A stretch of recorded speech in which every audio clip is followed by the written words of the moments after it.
السلام علیکم برادرای عزیز، خوش آمدیم به کانال اپای یوسمان و از همه شما میلاد داریم و نگفته نماند برادرای عزیز. یکی از سراینده های مشهور جمهوری تاجیکستان دمیربک علیمو از دنیا گذشت، خدا رحمتش کند.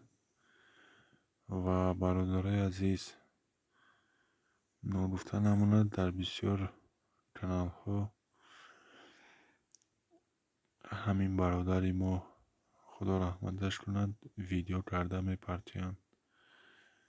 من چی گفتنیم از همه همون شخصانی که ویدیو میکنن التماس میکنم که ویدیو نکنید و نپرتید، هر گپ نبافید، چون که گناه است.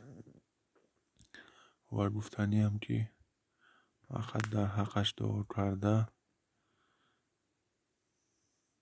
روان کنید، چون که این کار خوب است.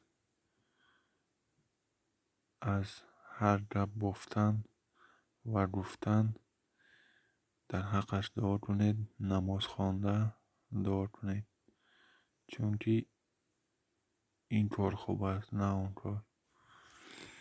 باقی سربلند و آباد باشید برادران عزیز.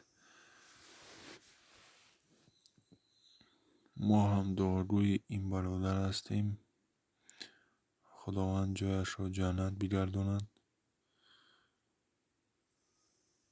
پناهتان بر خدا برادران عزیز.